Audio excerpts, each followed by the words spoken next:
Good morning, students. In this video lecture, we will talk about photoelectric effect. So, students, यहाँ पे photo words आपका photo is related to photon, ठीक है। और photon आप जानते हैं, फोटोन क्या है? फोटोन पार्टिकल्स हैं जो हम लोग कहते हैं कि लाइट हमारी पार्टिकल नेचर की जब बात करते हैं लाइट के, तो हम लोग कहते हैं light is made up of small particles, that is called photon, ठीक है। दूसरा वर्ड यहाँ पर क्या है? इलेक्ट्रिक है। इलेक्ट्रिक यहाँ पर क्या रिलेट कर रहा है? इलेक्ट्रिसिटी मीन्स आपका चार्ज, चार्ज मीन्स आपका मेटल। तो यहाँ पर मेटल की बात होगी और लाइट की बात होगी, यानी this phenomena photo electric effect is related to simply metal and light, ठीक है स्टूडेंट।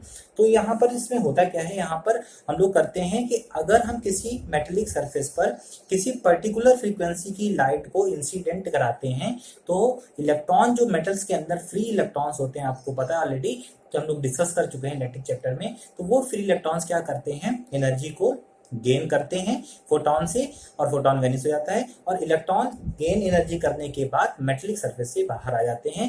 यही फिनोमेनन आपका क्या कहलाता है? Photo electric effect. तो फोटो इलेक्ट्रिक इफेक्ट एक क्वेश्चन आता है, is related to which nature of light? It is related to particle nature of light, because we are talking about photon, okay.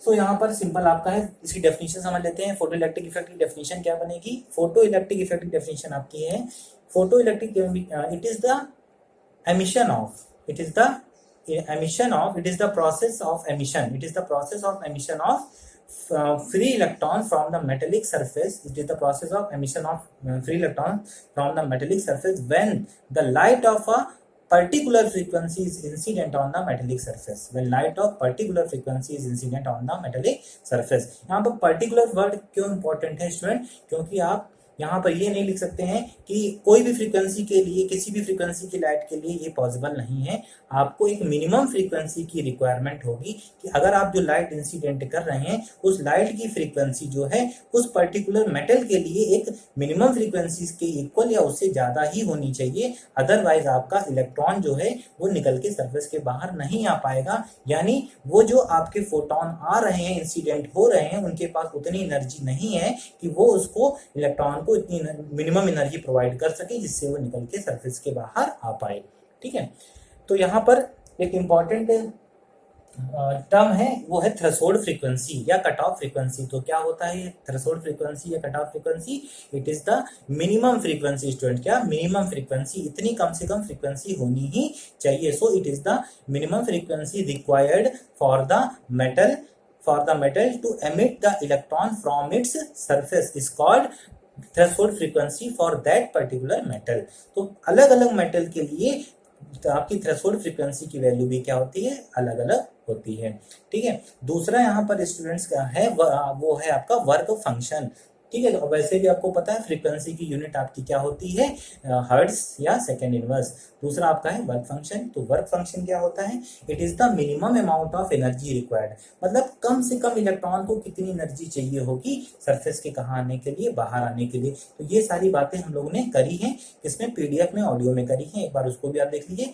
तो यहाँ पर मिनिमम एनर्जी रिक्वायर्ड, ठीक है। Work function is what? It is the minimum energy required for the electron to come out from the metallic surface is called work function, and as you know it is a energy, so its SI unit would be joule. But electron जो कि small होता है, तो उसको surface में बाहर आने के लिए भी बहुत ज़्यादा एनर्जी नहीं, बहुत स्मॉल एनर्जी चाहिए होती है, और उस एनर्जी को हम लोग जूल में ना एक्सप्रेस करके छोटी यूनिट में एक्सप्रेस करते हैं, और वो छोटी यूनिट जो है एनर्जी की, वो होती है आपकी electron volt. So work function is generally expressed in electron volt, and you know 1 electron volt equal to 1.6 into 10 की पावर माइनस 19 जूल। ये आपका होता है 1 electron volt equal to 1.6 into 10 की पावर माइनस 19 जूल, ठीक है। तो हम लोगों ने क्या क्या डिस्कस किया? हम लोगों ने डिस्कस किया what is photo electric effect, what is threshold frequency, what is work function. तो ये हम लोग ऑलरेडी डिस्कस कर भी चुके हैं। अब हम लोग थोड़ा सा इस सारी चीज़ों को एक नए कंसेप्ट से समझेंगे। ये एक हमने एग्जाम्पल प्रिपेयर किया है आपके लिए, जिसकी वजह से हम ये पूरा फोटो इलेक्ट्रिक जो है इजिली समझ सकते हैं। वो एग्जाम्पल मेरा क्या है, देखिए उसको समझते हैं। एग्जाम्पल मैंने यहाँ पे ये लिया है कि हमारे पास क्या है, मेटल है, फ्री इलेक्ट्रॉन है, और हमारे क्या है, लाइट इंसिडेंट हो रही है, ठीक है, फ्रीक्वेंसी है। तो यहाँ पर भी हम लोग इसको रिलेट करेंगे। क्लास है हमारे पास, क्लास होती है, क्लास में स्टूडेंट्स होते हैं, तो क्लास किसकी प्लेस पे हम देखेंगे, मेटल की। तो जो मेटल है वो क्लास की जगह पे हम उसको ज्वाइन कर रहे हैं, रिलेट करेंगे। जो स्टूडेंट्स क्लास में होते हैं वो किसकी जगह पे हम लोग लेकर देख रहे हैं, किससे कंपेयर करेंगे, इलेक्ट्रॉन से, फ्री इलेक्ट्रॉन से कंपेयर कर रहे हैं स्टूडेंट्स को। और जो टीचर आके आपको पढ़ा रहा है, वो टीचर जो नॉलेज दे रहा है, ठीक है, वो नॉलेज जो आपको, वो एक तरह से लाइट आपके ऊपर इंसिडेंट हो रही है, ठीक है। इसको आप इस तरीके से रिलेट करिए। अब जरा हम लोग बात करते हैं, इसको समझते हैं अच्छे से। जैसे मान लीजिए कोई भी टीचर आया आपको पढ़ाने, ठीक है, और वो टीचर आपको पढ़ा रहा है, ठीक है, उसने आपको कोई टॉपिक पढ़ाया, ठीक है, और पढ़ाने के बाद टेस्ट हुआ। मान लीजिए वो टीचर अच्छा टीचर नहीं है, वो अच्छा नहीं पढ़ा पा रहा, उसको नॉलेज नहीं है, ठीक है, तो क्या वो कितनी भी मेहनत कर ले, आपको मारे पीटे कुछ भी करे, वो पढ़ा ही नहीं रहा, उसके पास नॉलेज नहीं है, ठीक है, यानी वो उस फ्रीक्वेंसी पे बात ही नहीं कर पा रहा है, उतना उस फ्रीक्वेंसी का आपको नॉलेज नहीं दे पा रहा है जितना आपको रिक्वायरमेंट है, तो क्या आप टेस्ट में या एग्जाम में पास हो पाएंगे? नहीं, ठीक है। तो इसका मतलब है कि अगर जो लाइट इंसिडेंट हो रही है, वो लाइट की फ्रीक्वेंसी अगर एक मिनिमम फ्रीक्वेंसी से, एक निश्चित फ्रीक्वेंसी से बराबर या उससे ज्यादा की नहीं होगी, उससे अगर कम की होगी, तो कितना भी ज्यादा उसकी लाइट डाल लो, मतलब हाइड्रोजन से आप लाइट उस पर इंसिडेंट कराओ या टॉर्च से इंसिडेंट कराओ, कितनी भी लाइट आप इंसिडेंट करा लो, अमाउंट ऑफ एनर्जी बढ़ा दो, उससे कोई फर्क नहीं पड़ेगा जब तक आपकी क्वालिटी नहीं होगी, जब तक आपकी फ्रीक्वेंसी एक डेफिनेट फ्रीक्वेंसी के इक्वल नहीं होगी। तो यही चीज यहाँ पर वो टीचर के रिगार्डिंग भी है कि जब तक टीचर नॉलेजफुल नहीं होगा, नॉलेज आपको दे नहीं पाएगा, तो बच्चे या स्टूडेंट पास कैसे होंगे, ठीक है। भले ही वो आपको कितना भी पीटे मारे, उससे मतलब नहीं है, उससे कुछ नहीं होने वाला जब तक नॉलेज उसके पास नहीं होगा, नॉलेज वो दे पाएगा, ठीक है। तो यहाँ पर वही चीज है। दूसरी चीज क्या है, मान लीजिए उसके पास इतना ही नॉलेज है कि वो उतना ही आपको पढ़ा पा रहा है जिससे आप सिर्फ क्या हो पाए, एग्जाम में पास हो पाए, ठीक है। तो इसमें क्या होगा, इसमें स्टूडेंट्स पास तो हो जाएंगे क्योंकि नॉलेज वो उतना ही दे रहा है, लेकिन सारे नहीं पास हो पाएंगे। ऐसा नहीं कि क्या पूरी क्लास पास हो जाती है, नहीं।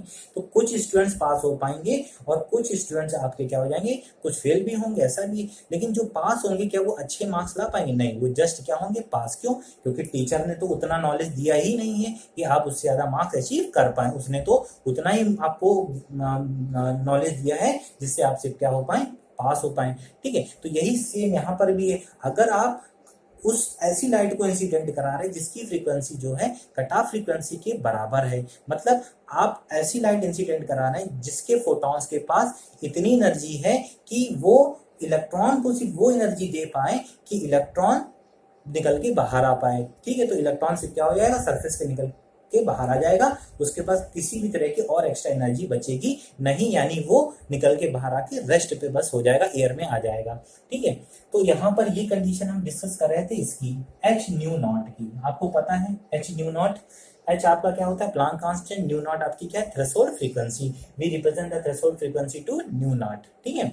तो यानी जो है फोटोन जो है इतनी एनर्जी लेकर आ रहे हैं। एक फोटोन की एनर्जी निकालने का फॉर्मूला आपका क्या होता है, एच न्यू होता है। क्या होता है स्टूडेंट्स, एच न्यू।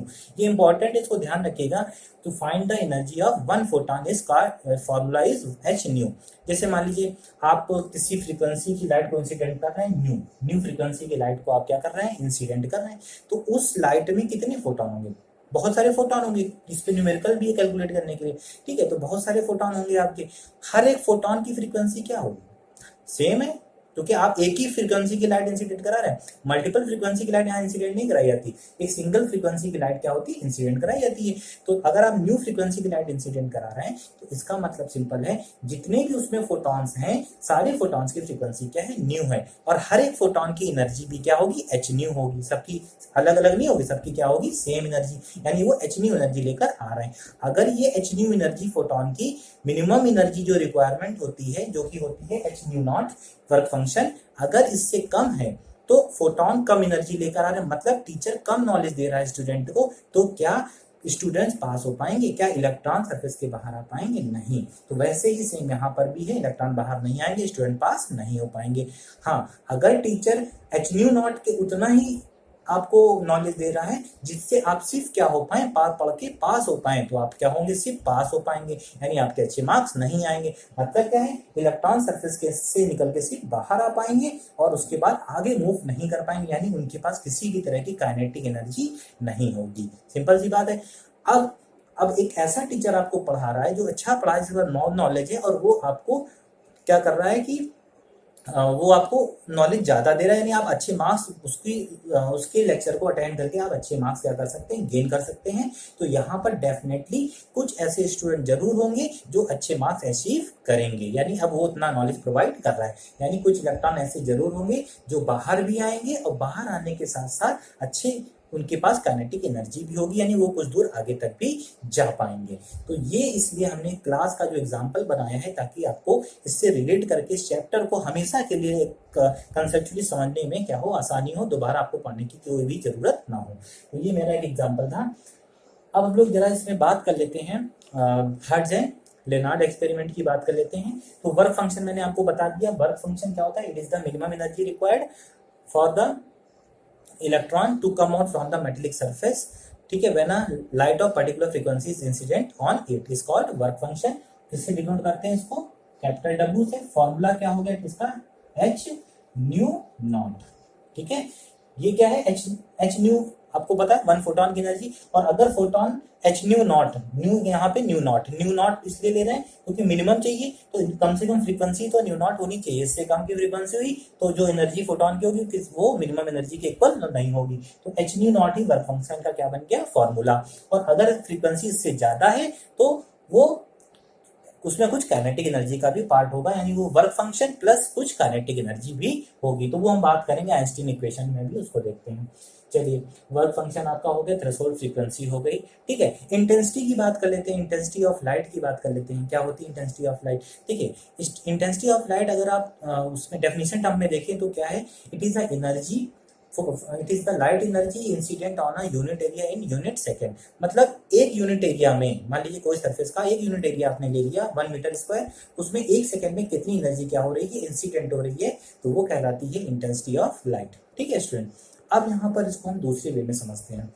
क्यों, क्योंकि इससे हमें क्या होगा, कंसेप्ट को और अच्छे से समझने में आसानी होगी। तो दूसरा वे क्या है, दूसरा अप्रोच क्या है, दूसरा अप्रोच ये है कि अगर आपको किसी लाइट की क्या बढ़ानी है, इंटेंसिटी बढ़ानी, तो आप क्या करेंगे, इंटेंसिटी आपको बढ़ानी, इंटेंसिटी मतलब एक मीटर स्क्वायर एरिया में एक सेकंड में जो एनर्जी इंसिडेंट हो रही है वो पहले से ज्यादा हो जाए।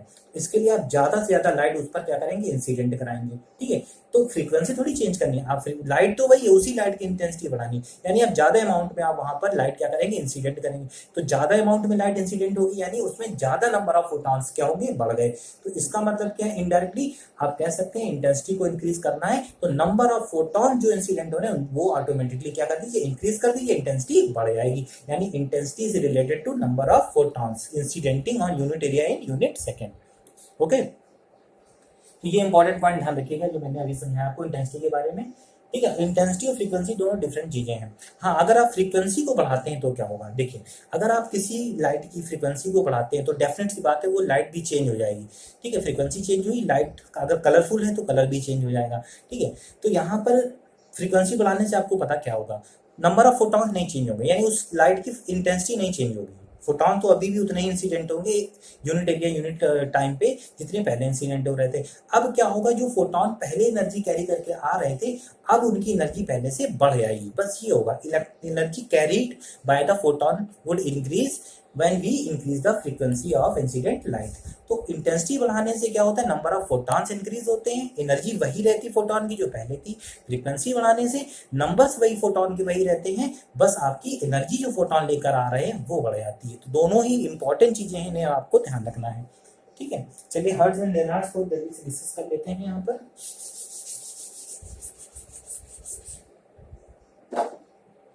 ये आपका इसमें एक रफ टाइप का फिगर मैं बना रहा हूँ, बाकी फिगर आपका नोट्स में है, पीडीएफ में है, आप देख सकते हैं।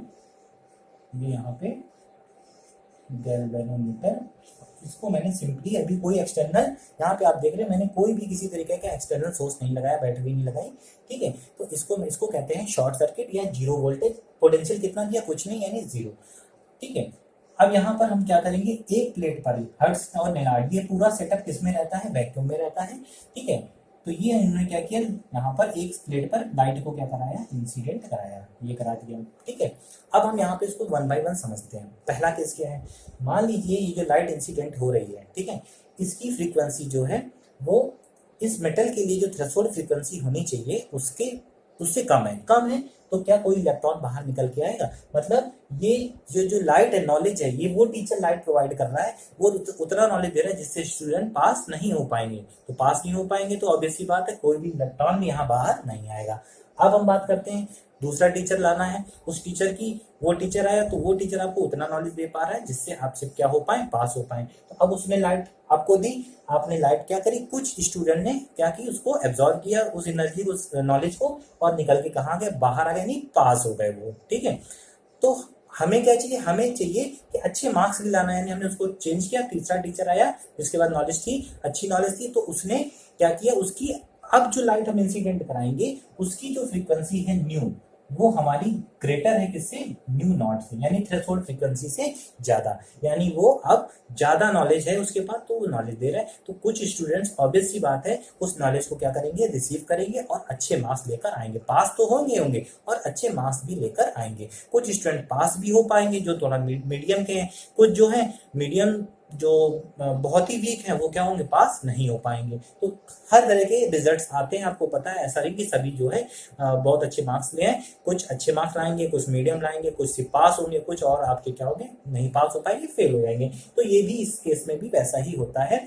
जो इलेक्ट्रॉन सरफेस पे एकदम बाहर है वो एनर्जी को एब्जॉर्ब करके क्या होते हैं, बाहर भी आते हैं और दूर तक भी आते हैं, यानी उनमें काइनेटिक एनर्जी भी होती है। जो थोड़ा सरफेस के अंदर इलेक्ट्रॉन होते हैं वो फोटोन से एनर्जी को रिसीव करके क्या करते हैं, पहले तो सरफेस पे आने में कुछ एनर्जी लॉस हो जाती है उनकी, और बची कुची जो एनर्जी होती है उससे बाहर आते हैं, मिनिमम एनर्जी वहां लॉस हो गई बाहर आने में, वर्क फंक्शन में, और अगर कुछ एनर्जी रह गई तो थोड़ा बहुत काइनेटिक एनर्जी अचीव कर लेते हैं, ठीक है। और जो बहुत ही अंदर है उनको सरफेस तक आने में ही क्या हो जाता है, पूरी एनर्जी उनकी वहीं चली जाती है, यानी वो बाहर नहीं आ पाते हैं। तो ये बिल्कुल वैसे ही है जैसे क्लास में क्या है, जो स्टूडेंट जिनका बेस अच्छा है, ठीक है, जो ऑलरेडी प्रिपेयर, उनको हल्का सा हिंट दिया और वो अच्छा क्या करते हैं, अच्छा रिजल्ट दिखाते हैं, तो वो टॉपर्स हो जाते हैं। जो थोड़ा सा मीडियम कैटेगरी के थोड़ा सा मेहनत करते हैं तो पास भी होते, थोड़ा सा और आगे तक मार्क्स ला पाते हैं, ठीक है। और जो तुम्हारे बहुत ही वीक स्टूडेंट्स होते हैं तो वो क्या करते हैं, जिनका बेस भी क्लियर नहीं है, यूनिट कन्वर्जन नहीं सही कर पा रहे हैं, तो ये सब दिक्कतें जो हैं उनके पास, ठीक है।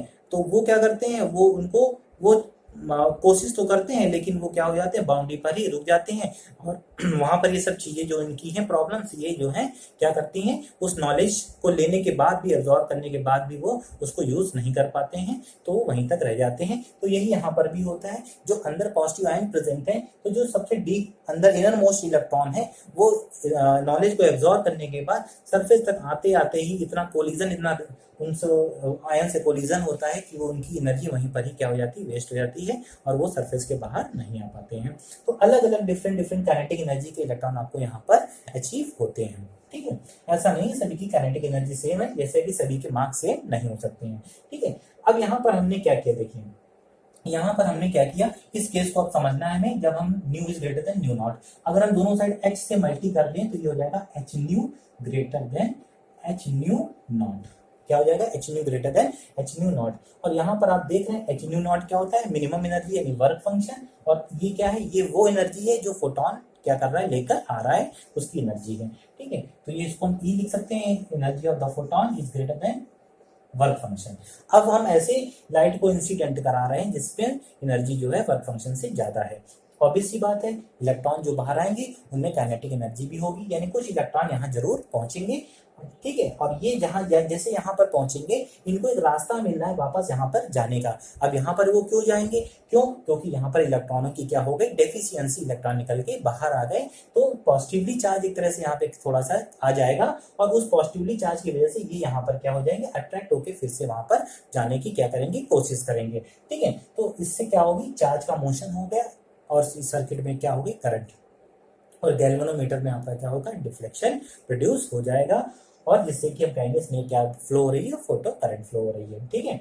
अब देखिए यहाँ पर कुछ ऐसे भी इलेक्ट्रॉन स्टूडेंट होंगे जो यहाँ पर पहुंचे, कुछ यहाँ पर मान लीजिए यहाँ पर मैं दिखा देते हैं, कुछ यहाँ पर पहुंच गए, कुछ तो यहाँ पे पहुंच रहे